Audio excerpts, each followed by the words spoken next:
Hello basketball coaches and basketball players. My name is Basketball Coach Allen, and today I'm going to talk to you about my top 5 screen-the-screener basketball plays. This is the 4-out, 1-in basketball formation, so let's get down to the clipboard and let's check out these amazing basketball plays. But quickly, screen-the-screener basically means that somebody is screening somebody else who is then going to screen the ball handler. Okay, let's get down to the clipboard. Let's check these out.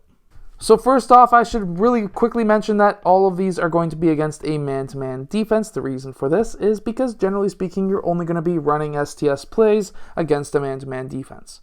First play is going to be player 3 setting a screen down for player 5. Player 5 is then going to be popping up really quickly. That way, he may be open for a shot, and if he is, why not give it to him? However, going from there, if he is not open, he is then going to set a screen for player 1. Player 3 is going to be clearing out towards the other side. Player 1 is going to be using that screen. He can drive towards the rim. He can take the shot from there. Or we could have player 5. If player 5 red hedges just way too far, player 5 blue can then cut towards the rim and he may be open for that layup. Again, if there is help defense that is happening, then he may be able to pass the ball out towards the perimeter where we can get an open mid-range or 3-point shot. This is a quick, nice, fast play that you can run with your team if you just need a quick basket. Now, this next play is going to be it's a little bit more advanced. We're going to be having player 4 cut down and set a screen on player 5. Whoops, those defenders were switched. He's going to be setting a screen on player 5. We're also going to be having player 2 set a screen roughly between the last hash mark and the high post. The reason for this is we're going to be having player 1 dribble towards the center near the point, and player 5 is going to be popping off of both of these staggered screens.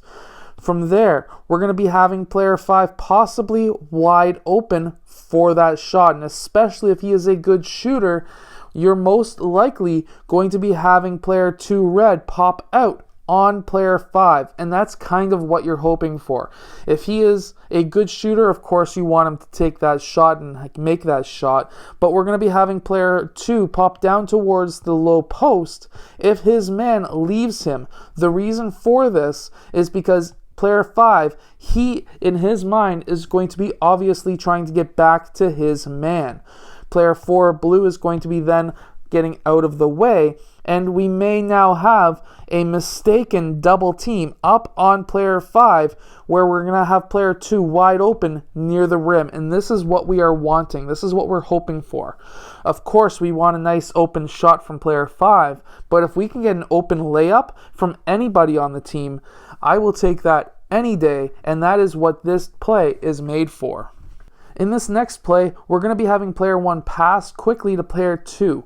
Player 1 is then going to be screening away for player 3, and player 3 is going to be setting a screen up for player 2.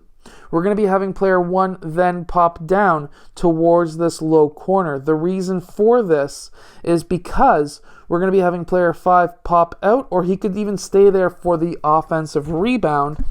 And player 2 but personally I want him to pop out because I want player 3 to roll. And from there, what's going to happen is player 3 is going to roll towards the basket. Now, what could happen? A couple of different things can happen. We can have an open layup from player 3. We may have an open shot from player 2, especially if player 3 hedges too far. And sometimes when this happens, the defense makes a mistake. They don't let player 5 come down and cut off the drive or the cut. We have sometimes player 1 popping down and coming down and trying to play defense on player 3. And when this happens, and let's say player 2 is covered, we now have player 1 who is wide open from this corner. And that's what we're looking for. Now in this fourth basketball play, what we're going to be having here is player 5 setting a high screen for player 3. Player 3 is obviously possibly might be open for a lob pass for the basket. Of course, if it's there, let him have it. But if not, what we're going to be having now is player 3. He is going to be going and setting a back screen, and player 5 is going to be clearing out. Player 3 is then setting a back screen on player 4. That's our STS, screening the screener here. And player 4 is going to be cutting backdoor. I call it backdoor because, of course, his man is going to be looking this way. And player 4 is going to be cutting backdoor from the weak side because the ball's on this side. And we're going to be having possibly player 4 open for that layup. If he is not and player 3 slipped down, what we're going to be having now is player 4 popping out, player 3 popping out, and we're going to be having player 5 finish this play with a simple screen and roll. We may have a 3-point shot from player 1 or a layup from player 5. Now in our fifth and final basketball play, what we're going to be having here is player 2 setting a screen away for player 3. Player 3 may be open when he's popping towards the point. If he is, give him that shot. If not, we're going to be now having player 2 cut down and cut across using player 5 as a screen. We're not really focusing on that. Of course, this could be a lob pass over to player 2. But what we're looking for here is player 3 to set a screen for player 1. Player 1 is going to use that screen, and he's going to be driving. This is not a screen and roll. He is going to be driving towards the basket. The reason for this is we want player 5's defender to come out and play help defense. That way we'll have player 5 blue open for that layup. Now, I hope that these plays help your team win more games. If they do, let us know in the comment section below. Also, go check out the coaches membership link below where you can get custom basketball practice plans for your team. And that's the phone, and I should probably go get that.